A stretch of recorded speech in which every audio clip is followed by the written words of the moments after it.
to introduce myself with Word's favorite piece. I wonder what that could be. Huh? This is my autobiography. All right. I've often dreamed of slitting my wrists, just to watch the blood flood my lap, trapped under a mask of sanity. Profanity laced speech never reaches my throat to coat you with mucustic curses that would choke me to the point of euthanasia. I'm a depressed poet, black widow, whittling herself down to expose a bleeding heart, liberally squirting its contents across your subconscious. Scripting prescriptions for my own ailments with such meticulous skill, I'm so goddamn ill. I'm ridiculous. Ridiculously dark-minded. They say I'm too hostile, too depressing, but I know I just go postal if I wasn't addressing my pain like Monica stained dress.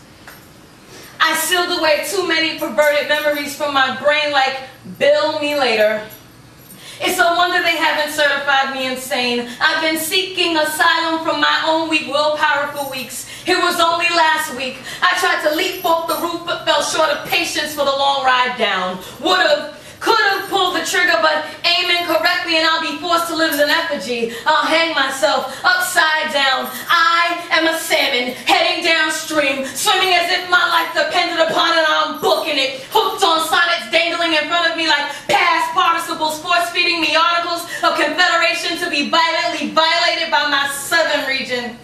Without reasoning. And by the time I reached the age of 28, I realized that by the year 2008, I could have successfully abortionated approximately 8 regurgitated, spermulated embryos before they organated. So I orchestrated my own evolution through revolutionary solutions diluted by tears I shed in lonely beds half full. This is bull, a sun sign from earth. I'm sunshine covered in dirt, hurt form, skirt form from fabric sewn together with cardiac tissue tougher than leather. However, beneath this raw hide lay a girl child lost inside, left incomplete since her father died.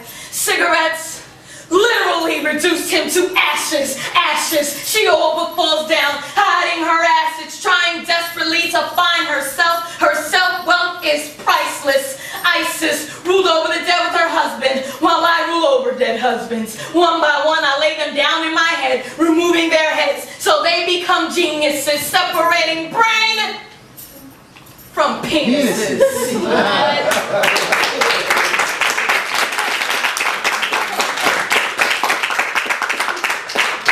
No, don't thank me. It's the least I could do. See, I be the recovery disk for your CPU, so females, if it be males that give you the virus, I am your sperm blocker. I mean spam blocker. Lock your emotions no more, for I intend to settle the score, raining down metaphoric plagues that render the weather girls anorexic. I'll be your emergency exit, push my buttons and I ring the alarm, cause I can't stand by while another soul is dying. Oh, hey, watch this sound man tremble, watch this sound man sway, watch this sound man tremble, while I disassemble rib cages, and Maya's bursting redemption songs from their cages in the background. Make that the forefront. And then face your fear and fear your front, cause this poetry right here is what we want. This poetry right here is what we need. I put all of me in it and all of you in me, cause this poetry right here is meant to set us free. Woo.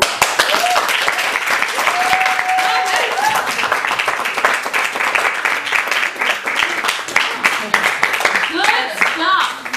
Thanks. I don't do a lot of dating because I find I keep bumping into Functionally retarded.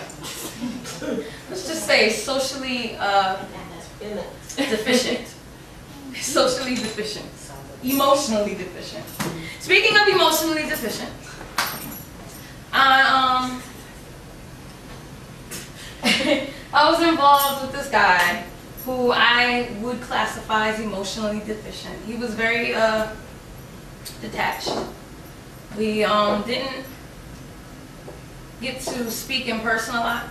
Like, it was a lot of like phone tag kind of stuff, and you know, talk to you real quick, and then, oh, I gotta go, you know, I got this game, I got this, I got that. So I wrote him a letter, which I never mailed Nikki D. Still got it in my pocket. And making these faces at me. So I'm gonna read this letter to y'all. Yeah, tell me what you think. I'm still holding on to it. To you, this may concern. By the time you read this, it'll be too late. I will have already keyed your car, busted your taillights, and flattened your tires.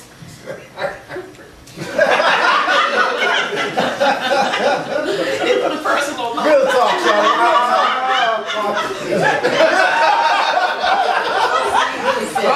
Real talk. Real talk. Took them a minute. I admit it was childish. It was childish, but it's occurred to me that you just haven't been hearing me lately. Can you hear me now? Good. But are you listening? Because this entire letter is about listening. And when it comes to doing it effectively, you and I respectively just can't seem to do it correctly. Instead, we prefer miscommunication. We misunderstand the implications of misrepresenting the truth. I mistake you for being honest. You misinterpret my silence for agreement. Then I accuse you of being misleading. Then you run off and massage your ego. And now I'm missing you. Like VoiceStream. Because you became T-Mobile and sprinted after a singular goal beyond new horizons. And I know I'm not the first, so please let me be the next to tell you I don't get your signals. Because you send mixed messages. And I've tried reading between the lines, but honestly, I think your wires are crossed. Or maybe we're really a bad connection. Which is weird because when we met, we seemed to speak the same language, but now the original context has been lost in translation.